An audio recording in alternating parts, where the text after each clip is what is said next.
Ini ada yang tanya, apa benar Bun, stroke itu disebabkan oleh faktor keturunan?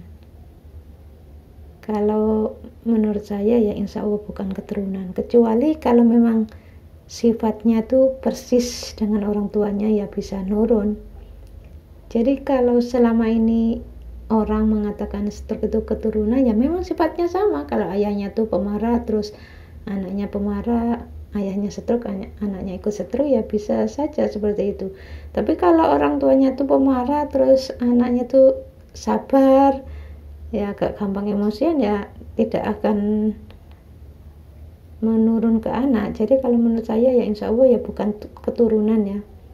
Ya seperti diabetes itu, kalau orang tuanya, ibunya itu diabetes, putranya kalau memang sifatnya itu enggak nurun ibunya, ya insya Allah ya tidak akan kena diabetes. Itu yang selama ini saya amati seperti itu. Jadi orang-orang yang kencing manis itu kan umumnya menurun ya dari satu generasi ke generasi yang berikutnya. Yang dilihat itu memang kayaknya seperti itu, padahal enggak. Selama sikapnya itu sifat-sifatnya enggak nurun orang tuanya, ya tidak akan kena diabetes. Jadi diabetes itu bukan karena banyak makan gula ya, seperti orang stroke ini bukan karena keturunan. Kalau saya mengatakan itu bukan keturunan, saya sering mengamati orang-orang yang kena stroke itu dari orang tuanya, kakek neneknya itu enggak ada yang kena stroke, tapi dianya kena stroke terus putranya kok enggak. Ditunggu sampai sekian tahun putranya itu sudah besar, ya enggak. Ini kan berarti bukan keturunan. Jadi kalau orang mengatakan stroke itu menyerang seseorang yang berusia di atas 65, tetangga bunda ini masih muda-muda kena stroke. Jadi stroke pada anak itu sangat jarang ya, dan biasanya dihubungkan dengan kelainan bawaan. Sekarang ini dengan pola hidup tidak sehat di perkotaan, stroke bahkan dapat menyerang seseorang yang berusia 30 tahun. Itu kata mereka para dokter. Anak kena diabetes, oh iya zaman sekarang itu memang anak-anak itu makanannya tuh begini, begitu. Ternyata ya pokoknya selama kalau punya prinsip harus dipakai, kalau enggak jengkel marah, selalu senang nyuruh. Kalau orang yang disuruh itu enggak mau, tuh jengkel marah, ya itu nanti menyebabkan diabetes, bukan karena makanan ya kalau menurut saya. Jadi tidak dapat dikatakan bahwa makanan yang banyak santan dan berbumbu merupakan penyebab stroke.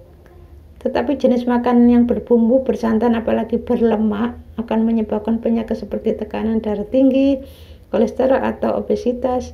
Jadi kalau makanan yang menyebabkan kolesterol itu hanya sementara. Jadi ada ya seorang bapak itu sampai membuktikan selama 2 bulan itu makan daging kambing, tiap hari itu makan daging kambing, pokoknya diolah bermacam-macam supaya enggak, maksudnya ya biar enggak bosan ya kali ya direbus, dimasak kecap, di sate, di gulai, macam-macam, pokoknya ganti-ganti masakannya, tapi bahan bakunya ya tetap dari kambing. Ternyata ya besok nggak makan daging kambing, ya normal kembali. Makanya ini ada orang kok sampai bertahun-tahun kolesterol, padahal sudah ndak makan ini itu, tensinya dan kolesterolnya tinggi. Itu yang salah apanya? Ada yang tanya seperti itu di video yang lalu. Itu orang dari Semarang itu mengatakan ini sudah nggak makan ini, nggak makan itu, apa yang salah ya dari saya sampai makanan itu ya makan ini takut, makan itu takut.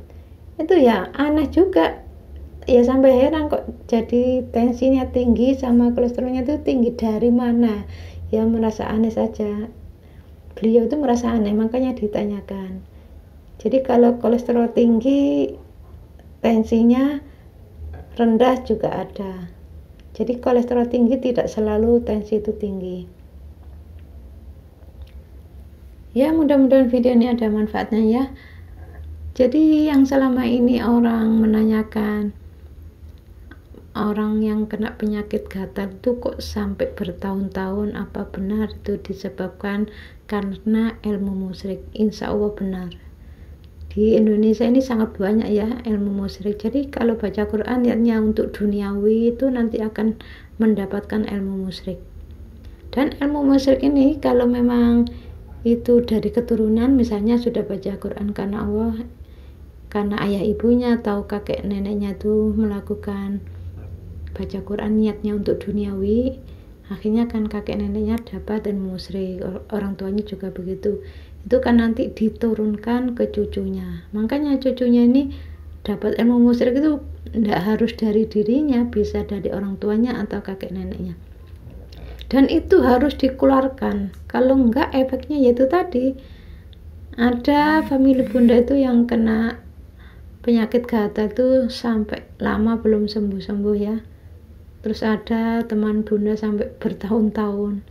Memang stroke dan gatal-gatal ini termasuk dua jenis penyakit yang menjengkelkan ya, karena lama, makanya saya bilang itu menjengkelkan.